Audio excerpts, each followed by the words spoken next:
여러분 안녕하십니까, 박재홍입니다. 진영을 넘지 않고 진영에 갇혀 방송하는 본격 편파 방송 더 라커룸. 자, 목요일에는 진보 패널 두 분과 함께합니다. 먼저 박지훈 변호사님 어서 오세요. 안녕하십니까, 박준입니다. 자, 그리고 양지열 변호사님도 함께하셨어요. 어서 오십시오. 네, 안녕하세요, 양지열입니다. 예, 이게 또 엄청 덥다가 또 비가 또 많이 와가지고 예, 뭐 덥지는 않은데 그 비 피해가 없도록 예, 조심하시면 좋겠어요. 자, 일단 윤 전 대통령 얘기부터 해보겠습니다. 특검 소환 거부하고 있고 내란 재판도 안 나가고 지금 한마디로 버티기를 하고 있습니다. 내란 특검팀에서 구인영장 발부 얘기도 나오는데 일단 관련 영상을 보고 이어가겠습니다. 피의자 윤석열 또는 그 변호인은 1차 인치 지휘 후 현재에 이르기까지 특검의 문서 또는 구두 등 조사와 관련하여 어떠한 의사도 표시하지 않았습니다. 이에 특검은 피의자 윤석열이 조사 자체를 거부하는 것으로 평가하고 있습니다. 우리의 형사사법 시스템상 진술을 거부할지라도 조사는 이루어져야 합니다. 조사 거부가 피의자에게 불리하게 작용할 수 있도록 하는 것이 우리의 형사사법 시스템입니다.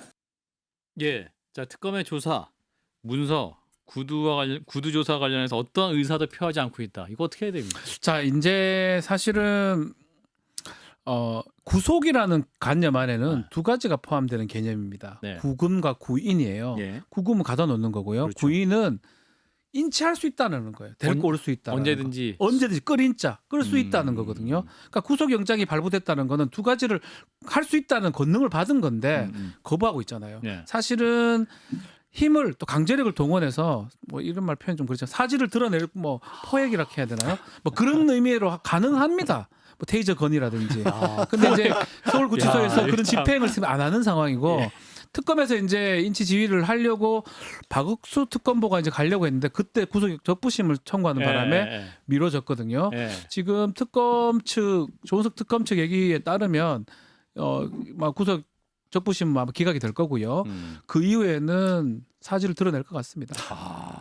이게 참 구치소장도 난감하다는 입장을 보이는 그렇기 거 아니에요? 때문에 이런 거예요. 구치소장이 뭐 임무를 해태했다기보다는 네. 와서 한번 보시라고 그러니까 어떻게 안 나가는지. 한번 보시라고 해서 특검한테 요청한 거고요. 그래서 박옥수 특검보가 직접 이제 간다고 한 날 그날 적부심 청구를 한 거거든요.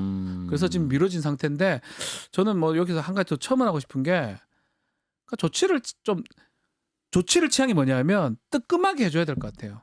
자꾸 느슨하게 하니까 법에 대해서 아주 얕잡아 보고 그 밑에 있는 다른 어떤 윤석열 밑에 어떤 사람은 구속돼야 되는 도망가기도 하고 그렇죠. 소환 요청하니까 지금 그 몇 번은 안 나오기도 동시에 안 나오기도 하거든요. 이게 다 윤석열하고 저는 연관성이 있다고 봅니다. 예. 이참에 특검이 윤석열한테 일벌 100개 차원에서 제대로. 아주 엄하게 할 필요가 있지 않을까. 뭐 그런 어떤 박정 특검보 얘기라고 저는 봅니다. 아마 지금 얘기를 한 거 보면요. 네. 숨은 뼈들이 좀 있죠. 특검에는 문서로든 구두로든 어떤 연락도 취한 바가 없다라면서 그렇죠. 그냥 일방적으로 거부하고 있다. 그런데 우리는 그의 입장에 관해서 들은 게 있죠. 뭐 변호사들이 이렇게 SNS를 통해서거나 아니면 언론을 통해서 얘기를 하고 있잖아요. 예. 저 뭐 하는 짓이냐라고 지금 얘기를 하고 있는 겁니다. 예. 그리고 아마도 구치소의 그 교정관분들이 이렇게 강제로 끌어내려고 하면 저 윤석열 아마 독직 폭행으로 고소할 거예요. 막 이러면서 그걸 이거 놔. 이거 하다가 막 신랑이 버리다가 갑자기 공권력이 막 뭐 인권 탄압을 해 이딴 소리 할 거기 때문에 그래서 구치소 측에서도 공식적으로 아예 특검 속에서 인계를 해주십시오, 인수를 해주십시오 이렇게 요청을 한 거고요. 예. 그리고 이런 상황들을 지금 얘기를 하고 있는 거 마지막에 그렇게 얘기를 하잖아요. 이렇게 하면 불리하게 적용할 수 있다는 게 형사소송법입니다. 다 고스란히 다 윤석열에게 법적으로 책임 묻겠다라는 거고 그 과정을 낱낱이 올리고 있는 거예요. 지금 기록하고 있는 거예요. 사실 그 내란 특검 조은석 특검이 진행하는 걸 보면 맞아 저게 원래 법대로 하면 이렇게 하는 거였지. 하지만 이렇게까지 한단 말이야 하는 순간들이 꽤 많았어요. 법조인들 입장에서 봤을 때 대표적으로 변호인들이 막 언론을 통해서 무슨 얘기한다고 허위사실 유포하네? 경찰 요청할게요. 수사해 주세요. 이런 거는 정말 아찔한 거거든요. 변호인들 입장에서는. 그래요? 다른 형사 사건에서 그렇게까지는 안 하시거든요. 근데 이렇게 정확히 치고 있기 때문에 예. 박 변호사 얘기한 것처럼 저도 그런 부분도 필요하다고 하지만 특검이 녹록히 당하고 있는 상황은 저는 아니라고 봅니다. 그렇군요. 조은석 특검이 19기, 네. 윤석열 전 대통령이 23기. 23기. 사기 선배잖아요. 선배죠. 예. 그 총장도 같이 거론됐다가 이제 떨어지고 윤석열 전 예, 총장이 뭐 그거는 된 뭐 거고. 사적인 건데 검찰총장 가능성이 있었다고 있었죠. 하거든요. 예. 예. 예. 자, 그런데 지금 이제 조사 자체 거부하고 있는데 이제 이유는 건강에 안 좋다는 겁니다. 당뇨도 있다. 약도 잘 못 받았다. 자, 어지럼증으로 계단 오르기도 어렵다. 다 구치소 가면 다 이래요. 다 이건 말이 아파요? 안 되는 거예요. 건강이 안 좋은 정도가 되려면 정말로 움직일 수 없는 상황이라든지 그렇죠, 그렇죠. 아주 심각한 어떤 진단서라든지 소견서가 첨부된 상황이 돼야 되는 거고 네. 지금 얘기 뭐냐면 어지럽다. 계단 오르는 게 힘들다. 당뇨병이 이게 급성은 사실 없거든요. 만성 질환이잖아요. 네. 핑계라고 보는 수밖에 없는 거고요. 그게 맞다면 지금 내란 특검에서 얘기하듯이 진단서라든지 의사표시를 했었어야 되는데 전혀 한 바가 없거든요. 다음에는 제가 장담컨대 인치를 할 겁니다. 인치를 할 거고 거기 가서 묵비권을 행사하면 돼요. 진술 그렇죠. 거부권. 할 말 없다. 왜 그렇게 하면 돼요. 근데 그것도 다 싫다라는 거예요.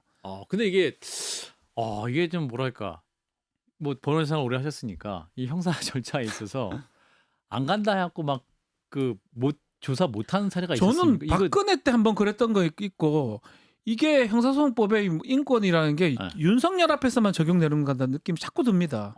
시간 적용해가지고 예전에 빠준 것도 있고 날이 아니라 누가 이럽니까? 누가 이럽니까? 한 명이라도 본 적 없어요. 인치도 안 합니다. 오라면 오죠. 뭐 말이 많아요. 누가 아무도 그렇지 않습니다. 윤석열 앞에서만 인권이고 이런 게 적용되는 것 같아서 특검이 그렇게 하지 않을 것 같긴 한데요. 예. 구치소에서 안 나온다 그러면 가만 놔두겠습니까? 그러니까 이번만 그런 건 아닌데 예. 이 윤석열 정부 출범한 이후로 네. 그런 얘기들 참 많이 했어요. 이 부분에 법에 흠결이 있었다. 이렇게 할 수도 있었던 거야? 막 이런 얘기들 많았잖아요. 국회 뭐 예를 들어서 계엄과 관련해서는 뭐 국회 그 해제 의결을 할 때는 국회에 뭐 사전에 통보를 해주지 않으면 안 되고 뭐 국회 이 최근에 나온 것만 해도 국회가 아닌 다른 곳에서 해제 의결도 되는 걸로 하자 막 이런 얘기까지 막 얘기를 하잖아요. 예. 왜 그러냐면 이런 짓을 할 거라고 누구도 상상하지 못한 짓들을 계속 해온 거예요. 그 연장선상에서 있는 거예요. 아니 구속된 피해자가 검찰에서 부르는데 보통의 경우는요. 뭐 이게 뭐 좀 뭐 엄격하게 뭐 조금이라도 잘 보인다는 표현이 그냥 직설적이긴 하지만 자기 재판 과정에서 유리하게 하기 위해서라도 응하는 것이 맞고요. 그리고 이자는요. 검찰총장을 지냈고 대한민국 그렇죠. 대통령이었습니다. 그리고 누구보다 법치주의를 입에 달고 살았던 사람이에요. 네. 그러면 적어도 할 말이 있으면 나와서 법에 따라서 얘기하는 모습을 보여주는 게 국민에 대한 요만큼의 예인데 그것마저도 안 지키고 있는 거예요. 예. 근데 이런 와중에 특검을 자극한 게 있었어요. 모스탄. 이 사람 처음 얘기 들었는데 모스탄 전 대사라는 사람 리버티 대학교 교수인데 이분이 이제 그 부정선거론자인데 네. 이제 이 사람이 윤 전 대통령 옥중에서 만난다고 했는데 이 사람 만나려고 했다는 거 아니에요? 그렇죠. 뭐 이 사람이 변호사가 아니기 때문에 네. 뭐 접견을 한다고 하더라도 10분 뭐 15분 그 정도입니다. 아주 짧게. 접견. 뭐 변호사는 이제 무제한 이제 시간 제한이 그렇죠, 없지만 일반인이기 때문에 사실은 뭐 오래 보지는 못하는데 상징성이 있는 거죠.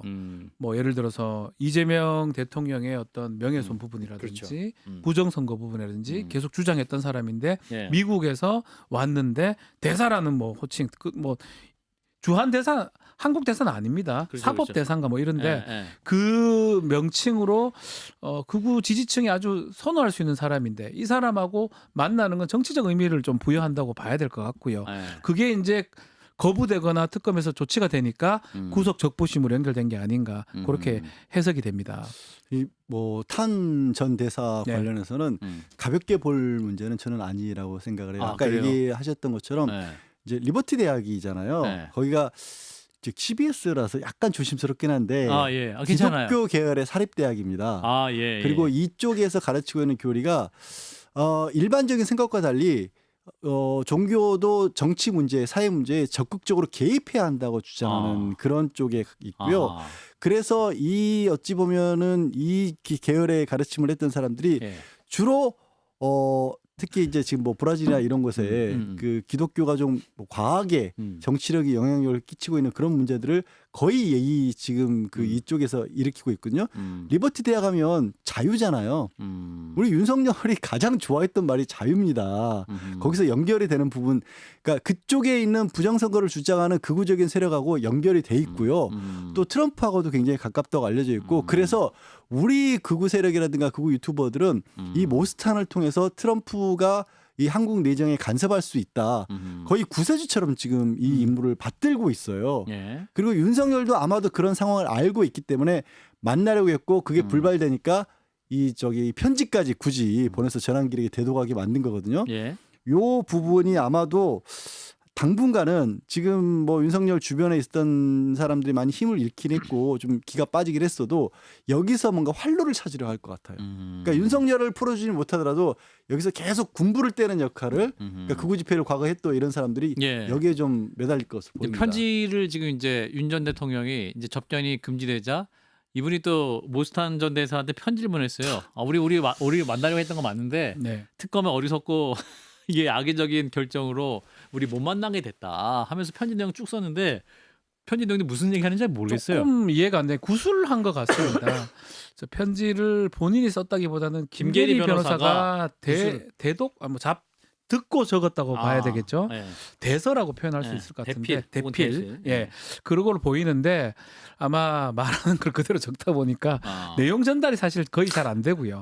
뭔 말인지 잘 모르겠는데 예. 가장 뭐 눈에 띄는 거는 본인 못 만나게 하는 특검 비판하는 부분. 예. 그 부분이 이제 눈에 띄는 거고 어리석다라고 얘기하고, 사실은 모스탄이라는 이 사람이 어느 정도 영향력이 있는 건지 아마 보수층에서는 상당히 신뢰하거나 극우 지지자들 중에서는 트럼프가 보낸 사람이다 믿는 경우도 있는 것 같아요. 그래서 그 부분 때문에 윤석열이 얘기를 하는 것 같은데요. 그 부분 좀 지켜봐야 될 것 같습니다. 참 그 믿는다라는 게 안 좋게 작용을 하면 무서운 게, 그 모스탄 이 사람도 부정선거를 주장하는 것에 대해서 증거가 뭐냐 그랬더니 수많은 간증이 있었다. 이렇게 나와버리면 거기에 대해서는 뭐 논리적으로 뭔가 다가갈 수가 없어요. 예. 아니 간증이 많이 있다는데 어떻게 하겠습니까? 참 예. 이번에도 국내 토론에서 자유롭게 좀 막 활동하고 있거든요. 막 사람들이 인산인해를 모이고 있고 네. 이수정 전 교수 이분이 또 이제 정치권 가더니 굉장히 또 활발하게 활동하고 계시는데 이분이 트럼프로 가는 한 가지 통로다 이렇게 또 모스탄 사진을 자신의 SNS에 올려가지고 그러니까 그런 얘기들 하고 있다니까요. 한 가지 지금? 통로 맞아요? 아니죠, 당연히. 한 가지 통로 원앤 올리 한 가지 통로도 아닐 뿐더러 유일한 통로는 아니에요. 통로도 많을 거고 뭐 통로의 의미가 있는지 모르겠는데 예. 글쎄 모르겠어요. 어느 정도 영향력이 있는 사람인지 모르지만 대사라 해가지고 어떤 우리가 일반적으로 아는 한국 대사 그 급수가 아니고요.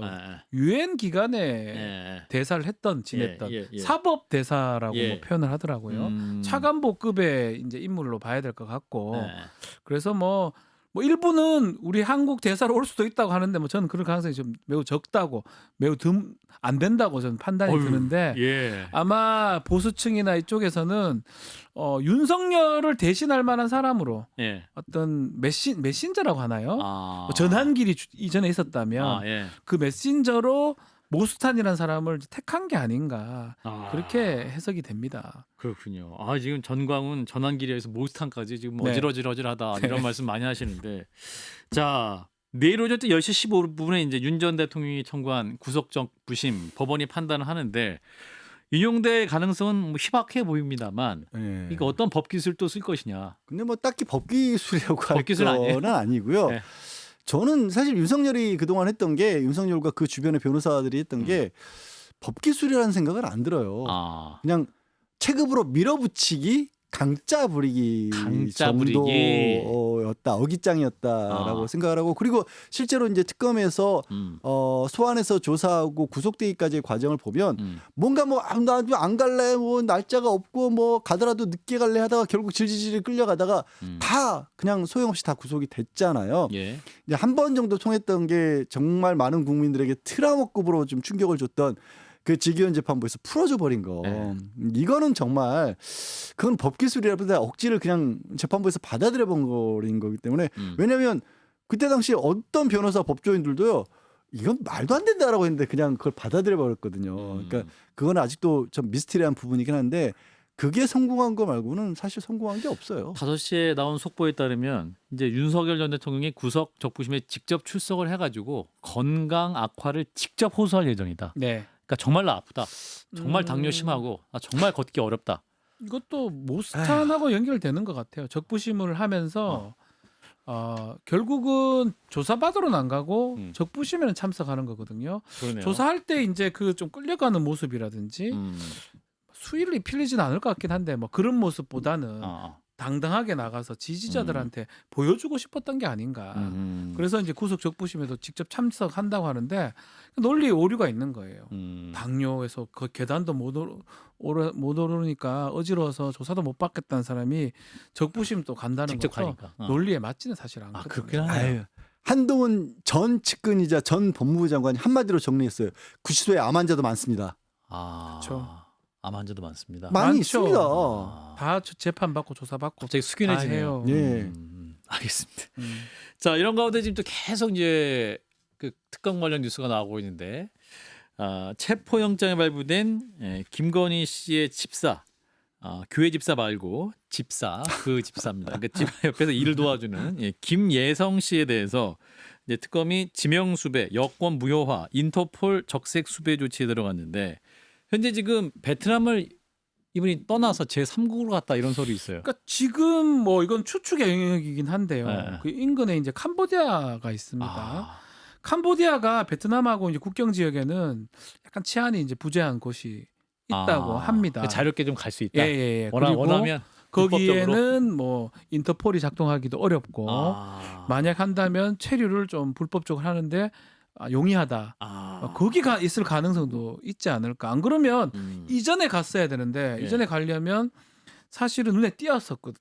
막 태국이라든지 비행기 타고 움직였다면 그렇다면 사실은 걸렸을 것 같으면 결국은 지금 캄보디아에서 숨어 있을 것 같다라는 생각도 좀 듭니다. 내지는 의외로 아주 쉽게 그 싱가포르 얘기도 나왔잖아요. 싱가포르도. 예. 그러니까 아이들 교육 때문에 그리고 싱가포르에 뭐 아시는 분들도 있겠지만 의외로 또 국내에서도 동남아 지역 쪽에서는 가깝기도 하고 거기에 또 교육률이 높은 곳이기 때문에 치안도 좋아요. 싱가포르. 예, 그러니까 거기에 이제 좀 이게 어렸을 때 조기 유학을 보내는 분들도 꽤 있습니다. 돈도 벌었고 네, 이제 네. 그래서 제 교육을 위해서 네. 싱가포르 갔을 수도 그래서 있다. 그거를 신경을 쓴 거 보면 뭐 어떤 캐릭터인지 알려진 바가 전혀 없지만 네. 자식들 챙기는 거에 있어서는 또 끔찍할 수도 있어요. 그러면 순순하게 저는 잡힐 수도 있다고 봅니다. 그래요? 예, 아이들 때문에라도. 예, 왜냐면 여권 무효화돼서 아니 본인이 지금 여름철에 캄보디아, 베트남 지금 얘기한 그 접경지대 이런 데는요. 예. 그 저 뭐 마약 생산하고 이런 사람들이 자리 잡고 있는 데예요. 영화에서나 예, 보던 뭐 무서운 동네잖아요. 골든 트라이앵글 이런 데잖아요. 거기 밀림에 헤매다가 큰일 나요. 갑자기 범죄도시가 생각났어요. 그러니까 예. 범죄도시가 범죄도시 그런 내용이잖아요. 그런 느낌이잖아요. 그죠? 예. 예. 거기 갈 만한 왜냐하면 이 사람 학력도 꽤 좋고 맞아요. 예, 뭐 서울대 그 대학원 과정에서 김건희 씨 만났던 연대법대 거잖아요. 서울대 최고의 과정. 그런데 갈 만한 인물이 못 돼요. 원래 알지만 예. 그 교육 많이 받은 사람들이 약합니다. 그런데 그래서 저는 쉽게 잡힐 것 같아요. 교육 많이 받은 사람들이 약하다고. 네. 아니 양복만 입고 다니는 사람들이 그런데 어떻게 가? 솔직히 밀림 막 아예 뚫고 못 가요, 거기 우리는. 막 예. 푸른 섭을 지나가서 예. 막 가야 되는 거니까 어려워요. 그럼 어렵다. 예. 어렵다. 현실적으로 안 그럴 것이다. 그리고 또 은근히 지금 이제 윤 전 대통령의 최측근이라고 했던 사람들도 입을 열기 시작했잖아요. 네. 사실 김태호 전 차장, 뭐 또 김성훈 경호처 차장, 전 차장 이런 뭐 심지어 분들이 이종섭 전 장관마저도 약간 입장이 바뀌었던데요. 그래요. 예. 그러니까 뭐 이제 김혜성 씨도 이제 뭐 다 게임이 끝났으니까 그렇죠. 탈출을 하려고 할 겁니다. 자, 이 조사를 본인도- 하다 보면 어. 우리가 다 극복이 가능하면 예. 끝까지 이제 입을 닫는데 예. 이게 뭐 아주 일반적인 재수의 딜레마거든요. 예. 한 명씩 입을 자꾸 열어요. 그렇죠. 그럼 나도 빨리 열어야 되는데 내가 더 많이 하는데 더 중요한 게 있는데 빨리 열수록 또 감형 조건이 감형이 되죠 당연히 고려가 되고요. 수도꼭지를 빨리 여는 사람이 그래서 실제로 보도 뭐 이상한 보도긴 한데 예.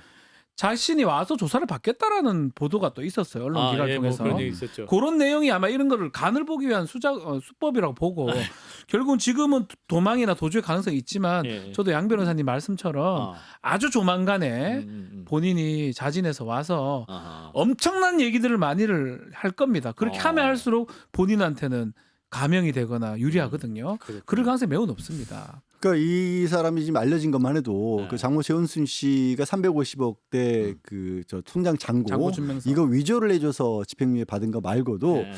이미 뭐 도이치모터스 관련해서도 주가 조작과 관련해서도 역할을 한 게 아니냐 또 내진 도이치모터스 쪽에서 자기가 렌터카 플랫폼 만들 때 BMW 50대 가량을 굉장히 저렴하게 인수를 했다. 그리고 커바나 컨텐츠에서도 감상가 역할을 하면서 네. 뭐 그러니까 집사라는 표현을 쓰잖아요. 그러니까. 그러면 제가 여기서 딱 드는 궁금증이 아니 집사인데 네. 그 만들었던 회사에 뭐 기업들이 180억 가량을 투자했고 그중에 46억을 사실상 김혜성 씨 회사에 다시 주는 방안으로 회수를 했다 그러면 집사가 46억을 자기 걸까요? 오히려 김건희 씨의 자금을 차명으로 관리했을 가능성이 있잖아요. 하킹. 예. 그렇죠. 예. 그러면 돈도 없는데 내가 뭘 하겠다고 지금 이 상황에서 들어와서 아 그거 제 거 아니고요. 이 계좌 여기 있어요. 가져가세요. 이렇게 나오기 시작하면 그리고 왜 집사라는 표현을 쓰냐면 말씀드렸죠. 여러 군데 김건희 씨가 이전부터 2010년도에 서울대학교 그 네. 경영자 대학원 과정에 있을 때 알았다잖아요. 네. 장모의 저 통장 잔고를 그때도 돈 받고 해준 거 아니에요. 그냥 해준 거예요. 그런 사람이면 되게 집사가 잡혀서 풀기 시작하잖아요. 네. 거기서 이제 모든 게 끝날 때가 끝나죠. 많습니다. 저는 정말 열쇠를 갖고 있고. 김건희 씨 주변에서 어쩌면 가장 핵심 인물이 김혜성이 아닐까 싶어요. 뭐 근데 다른 얘기긴 한데 뭐 집사가 이제 저 경제적인 어떤 네. 재물적 집사가 있으면 좀 종교적인 건진이 있는 것 같고. 그 얘기도 바로 넘어가면 될 것 같은데. 그렇게 집사들이 있는 것 같아요. 그러니까 이거를 특검인지 확인하는 거죠. 예. 뭐 지금 저는 다른 집사도 있는데 그거는 얘기하기 좀 불편해서 아. 집사들이 무슨 곳곳에 집사요? 있는 것 같아요. 뭐 어떤 집사 알고 계시겠어요? 근데 정치적 집사도 있는 것 같고요. 아, 예, 뭐 예. 민정이라고 해야 하나 하여튼 뭐 그런 집사들이 지금 김건희 옆에 지금 존재하는 것 같고 아하. 경제적으로 재물 관련된 집사는 김혜성 김여성이 씨다. 확실한 것 같아요. 김혜성 씨가 그러니까 이제 윤 전 대통령을 매형이라고 불렀다고 그러잖아요. 네. 집사니까요. 그러니까 패밀리 비즈니스 네. 같은 느낌. 예. 그래서 김혜성이 잡혀서 김건희 씨가 확실하게 어떻게 보면 신병까지 확보되는 쪽으로 이어지잖아요. 윤석열도 바로 무너질 겁니다. 아마. 그럴 수밖에 없잖아요. 그렇죠. 지금 밖에 김건희가 지금 나와 있다는 것만으로도 네. 어떤 신락 같은 희망이 될 수 있거든요. 구속된 피의자 입장에서는. 근데 이젠 끝났구나. 네. 그렇군요. 자, 아까 이제 건진 얘기했는데 이분 진성배 씨, 예. 전성배 씨. 전성배 씨, 전성배 씨. 죄송합니다. 네. 예, 이름 헷갈려요. 건진법사 건진이니까. 전성배 씨. 이제 법당에 CCTV를 또 특검이 확보한 것으로 알려졌고, 근데 비밀의 방. 그러게요. 사진 나오고 있어요. 야, 근데 비밀의 방, 저 이제 법당 사진인 거 네, 같죠? 법당 사진입니다. 야, 그 근데 뒤편에 이제 있다고. 뒤편에 이제 하거든요. 비밀의 방이 있었던 예. 거고. 근데 저는 뭐 앞으로도 가볼 일이 없고 간 적도 없어서 근데 정말 뭔가 좀 그 종교적인 느낌이 나긴 하네요. 뭔가 네. 좀 한 그죠? 영화를 제가 봤었는데 영화. 저 관련된 영화에서 네. 일본식 무슨 법당이라 하길래 제가 비웃었어요. 너무 가하다. 아하. 근데 영화대로 지금 나와서 사실 조금 놀랍기도 한데. 영화 뭐 신명 말씀하시는 예, 거예요? 그 영화대로 저는 그거 좀 허구 아니냐 이거 좀 너무 심했다. 가한 거 아니냐 뭐 일부 그런 거라고 생각했었는데 네. 실제로 일본이 나오면서 제가 조금 놀랐습니다. 근데 아마테리스. 아마테라스인가 아마테라스. 야, 이름 헷갈리는 게 너무 많네. 저 사진이에요. 예, 저게 이제 태양신 예. 느낌. 일본 태양신. 일본의 태양신이고 일본의 아마 그 천지 창조라는 일본 신 같은 일광. 네 일광신 뭐 이런 건데 글쎄 뭐 전 아직 그렇다 해가지고 완전 이 사람들이 일본을 숭배한다 이건 아직 모르겠어요. 네. 그까지 연결할 수는 없는데 그렇죠. 일단은 아니 신이 나왔는데 뭐 더 이상 몰라요. 그러니까 신을 모시는 이제 신이 있는데 뭐 하필 관우나 이런 거를 모시지 뭘 저까지 모시는지 참 그러니까 일왕들이 또 이제 이렇게 예. 하는 뭐 예. 이런 건데 일본 왕들이. 근데 저걸 보면서 또 일각에서 윤석열 전 대통령이 부산에 횟집 갔었는데 일광했지. 일광 횟집. 그 얘기를 또 하는 분들이 있어요. 일광. 또 일광 일부러. 조계종이라고 하는 건진법사. 근데 그래서 조계종하고 일부러 사실 일광 아닙니다. 아무 관계 일광자가 있는데 없어요. 조계종 아, 예. 아무 관계가 없어요. 근데 좀 슬프네요. 근데 이런 저는 것들. 이거 예. 사실 그 아까 얘기했던 비밀 공간이라고 예. 한 거 좀 예. 깨림칙하다보다 정말 희한한 게 예. 여기가 비밀 공간이라고 하기 너무 넓어요. 16평이에요. 비밀 공간 16평. 16평이에요. 야, 요즘 스튜디오가 16평 되나요? 예, 뭐 요즘 그러면 지금 스튜디오가 8평이래. 그럼 여기 훨씬 넓은 거네.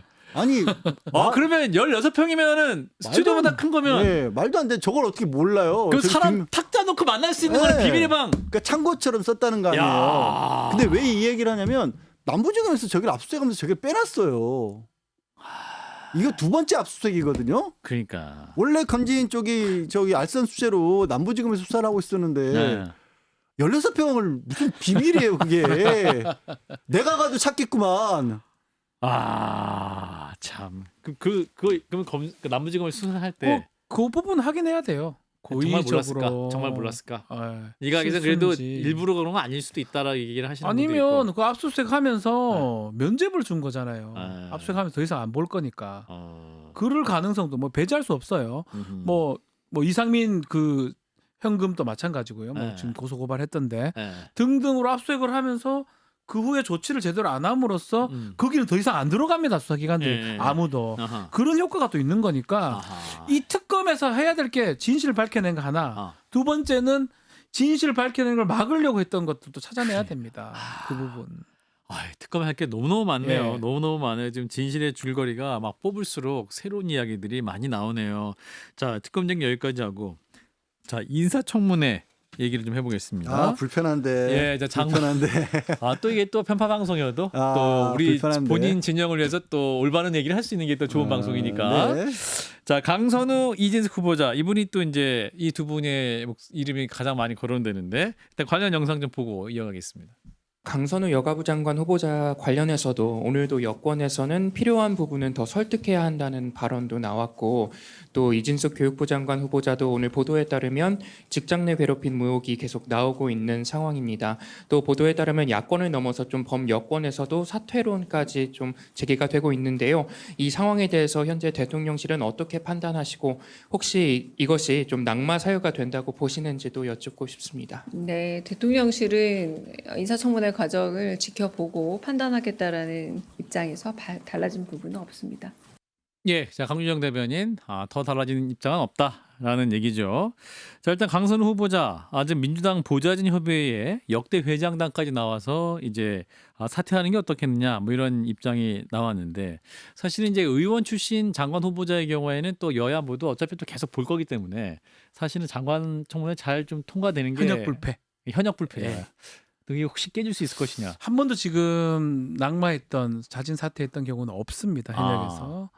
근데 이제 사실은 여론 자체가 지금 계속 출렁거리는 측면이 있는 것 같아요. 또 국민의 입장에서는 예. 할 수 있는 게 별로 없어요. 그렇죠. 이진수, 강선우만 이제 매달려서 끝까지 해야 되는 상황이고 예. 낙마를 시켜야 될 상황입니다. 예. 전략적으로도 봐서도 국민의 입장에서는 그게 지금 그런 상황인데 강선우 후보자 입장으로 돌아가 보면 만만치가 않습니다. 만약에 이걸 사퇴를 해버리면 정책 생명이 좀 끝난다고 보거든요. 그래요. 그래서 정치 못합니다. 그런가요? 매우 젊지 않습니까?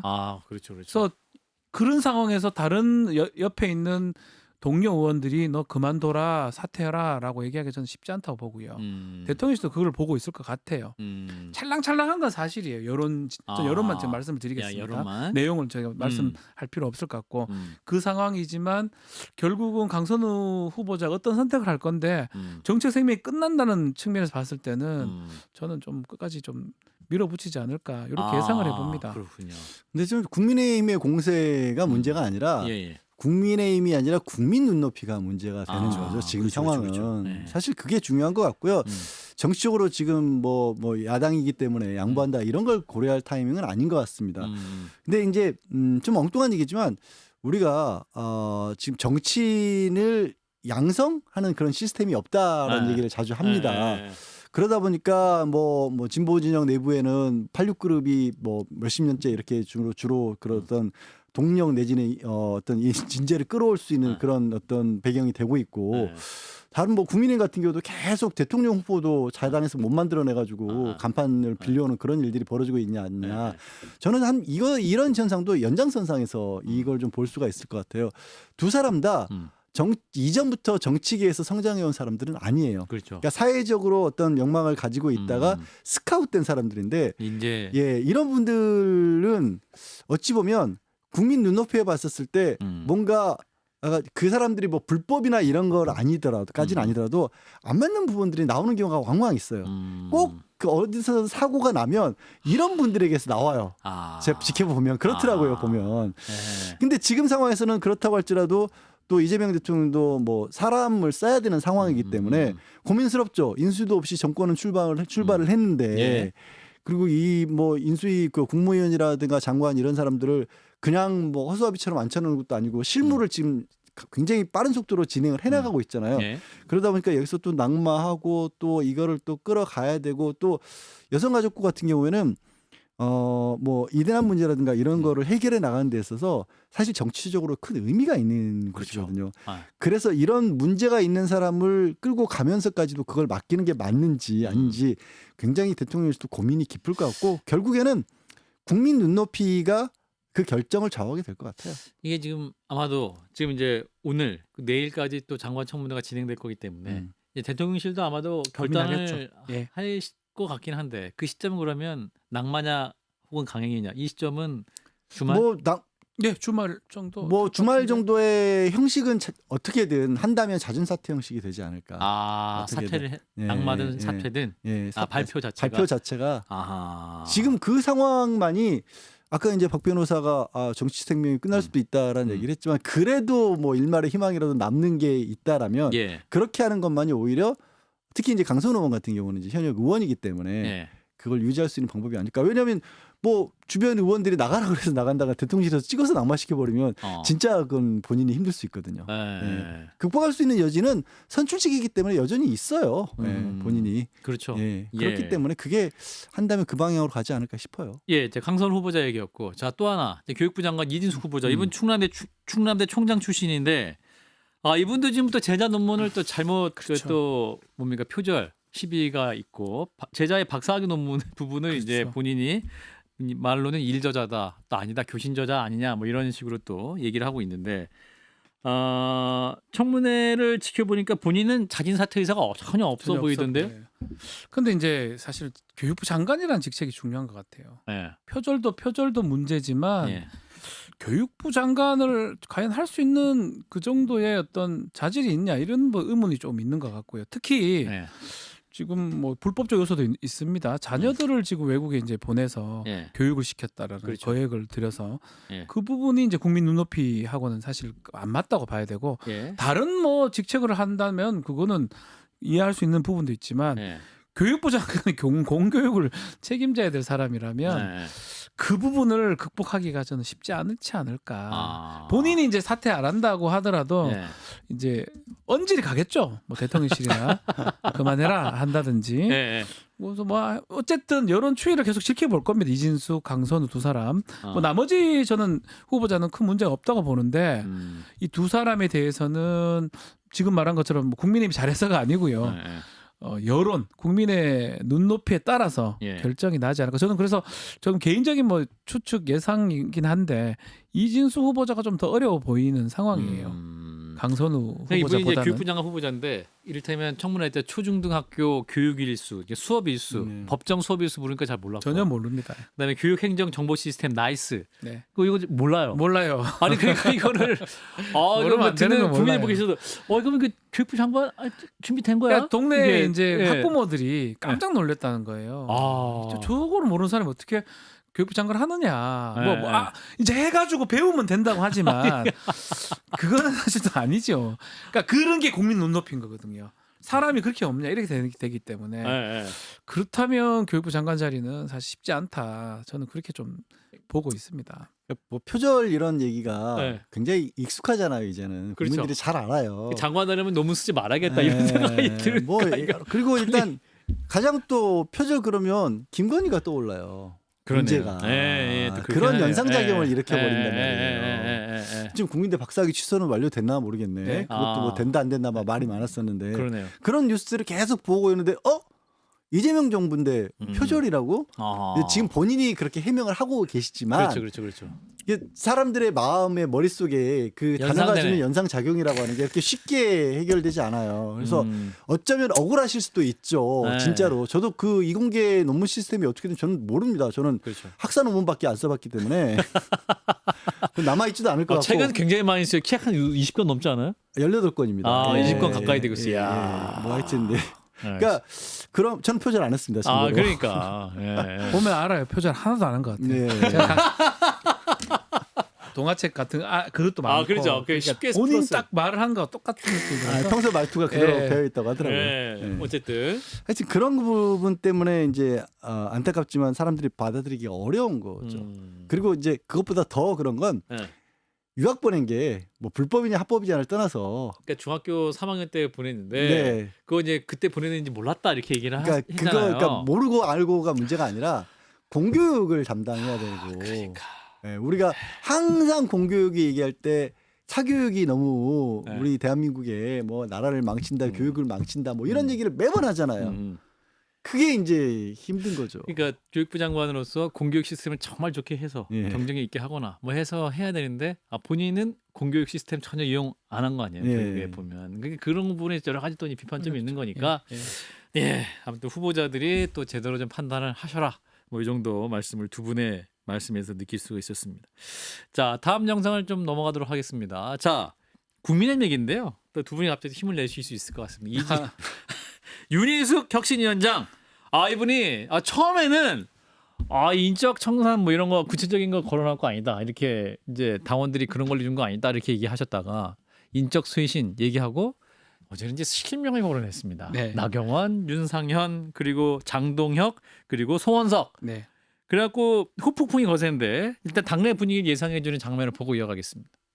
그러면 어제 그 쇄신안에 대해서는 별 말씀 없으셨나요? 그에 대해서?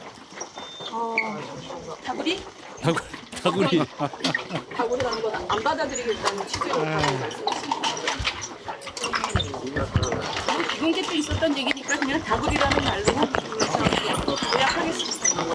예, 자 윤희숙 국민의 혁신위원장 이분이 또 만만한 분은 아니에요. 제가 다구리라는 말을 제가 예.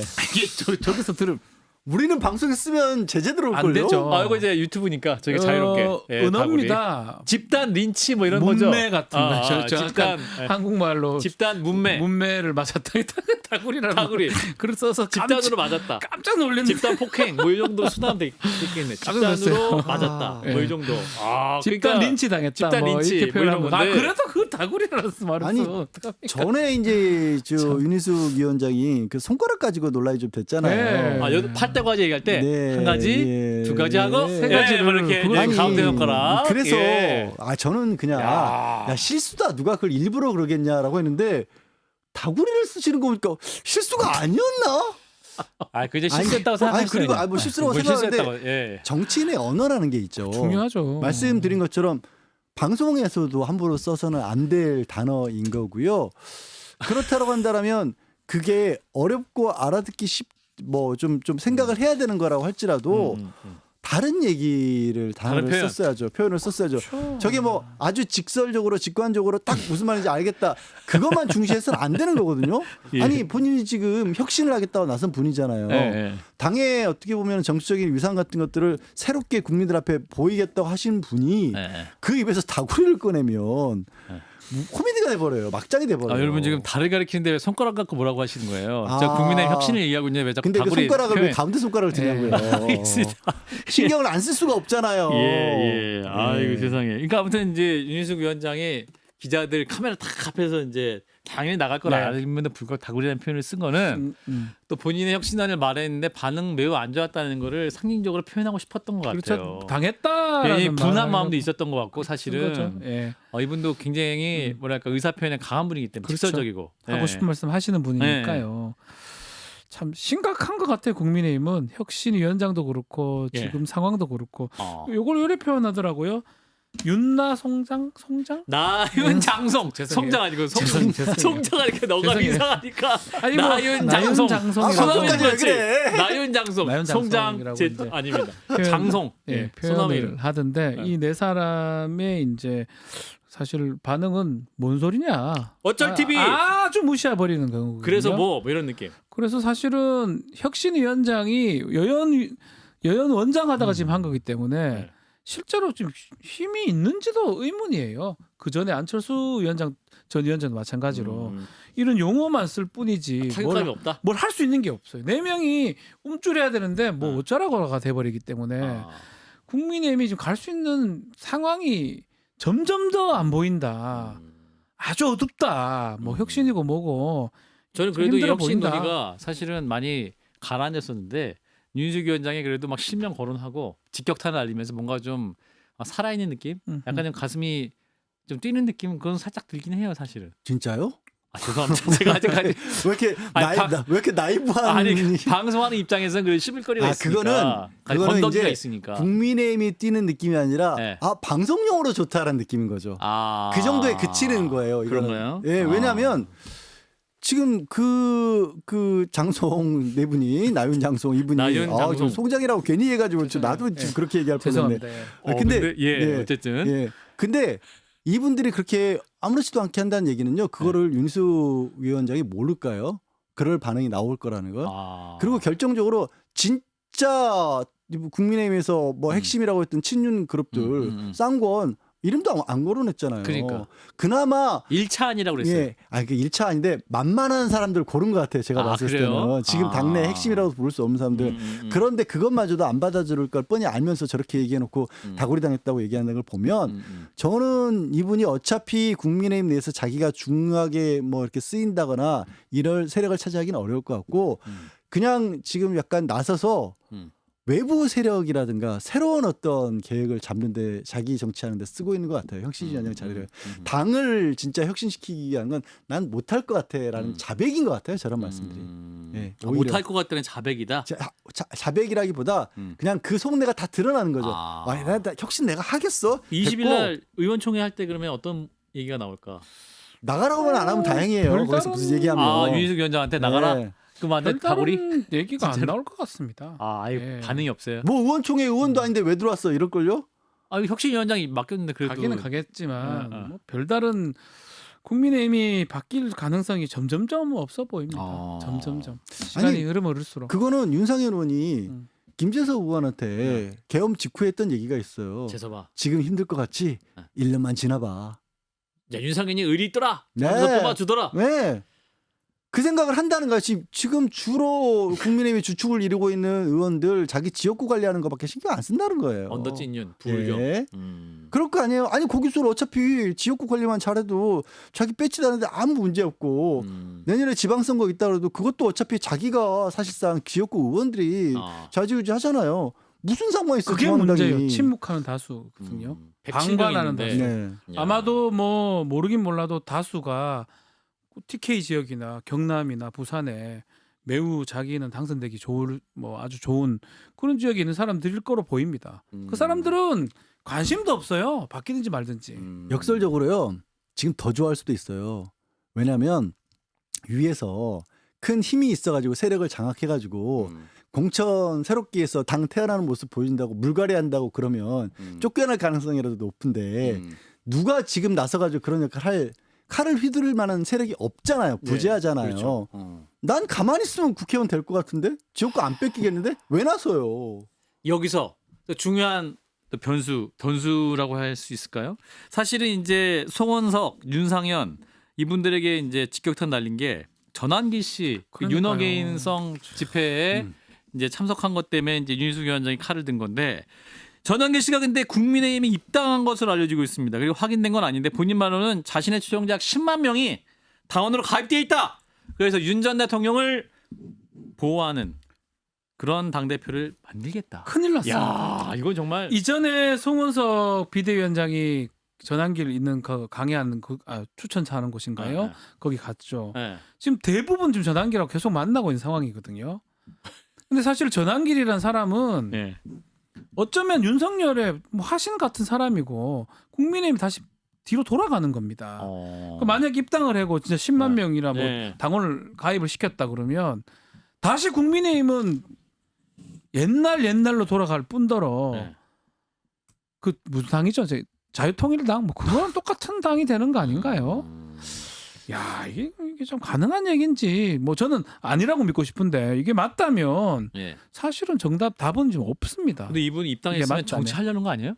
정치를 하려고 하는 정치인이 거고. 된 거죠. 정치인 어. 그죠 정치인이죠. 이거 이제 이렇게 막 정치인입니다. 그러니까 대표적인 부정선거론자고요.